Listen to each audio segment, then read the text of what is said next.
The letter G, that one, you see a lot of names with the letter G. So this one is pretty simple. You get this loop up, kind of a curve, and a stem. And sometimes it's just straight down like that, or you might get that same thing with a line going back up. And maybe you might get that where that line is so short, it just looks like it cut it off. And they never did finish the letter, but you can see that it's kind of the start, that if you just added a more stem to it. And one that we've found just recently is they're doing that way up here at the top. So you're getting just this little teeny tiny one way up here at the top, but it's the same letter. It's just not as big. All right, we already talked about the letter I, but real quick I'm going to show you again. The letter I will come up and go like this, and the letter T will go to the other direction. And once in a while, the letter T, they will extend that out like that. That will make it a T.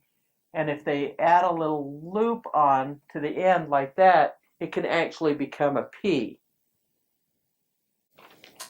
Okay, now I'm going to show you the difference between an L and an S. You get an L. This is a typical L. And this is a typical S.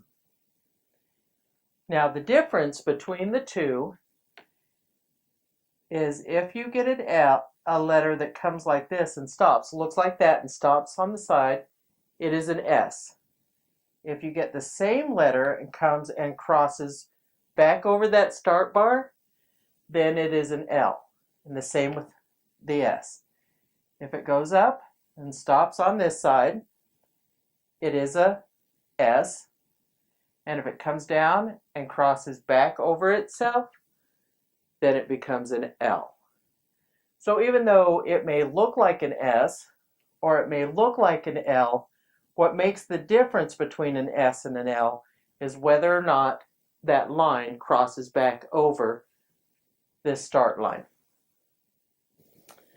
A couple other L's that you might see is if you have one with lots of flourish, you'll get up here, you'll get down here. And here, right here is the L, but you'll get the curly Q at the beginning, and you'll see the curly Q at the end, and it's just an L. And sometimes you get lost in all that fancy handwriting. And also, you might get one that looks like this, and it really looks like an S, which is what I talked about before, and it's so rounded, but as soon as it crossed back over that line, it still became an L. You can get one that goes, you get all different types, and all you're looking for is, does it cross back over itself?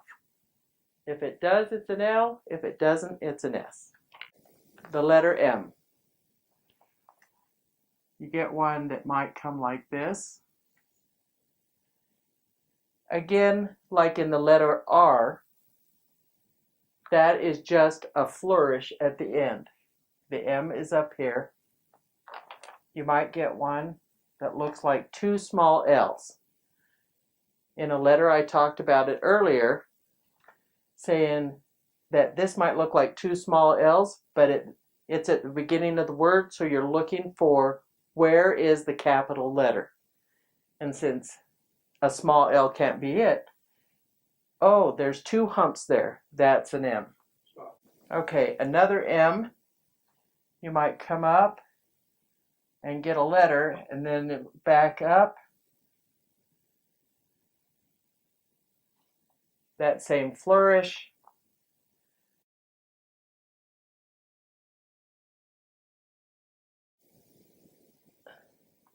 Here's the first hump, here's the second hump.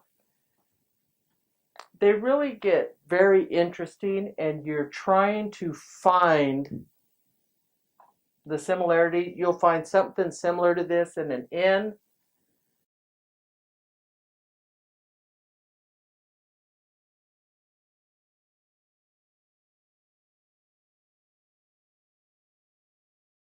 Here's the first hump, here's the second hump, and their fun little curl. All right, the letter N. Now the letter N, you can get something simple. It might have a little square top.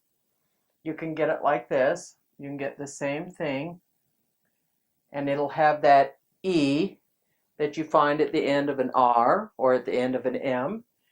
And when you're indexing, you have to be sure and not index that letter because it is just a flourish, just an extra curl.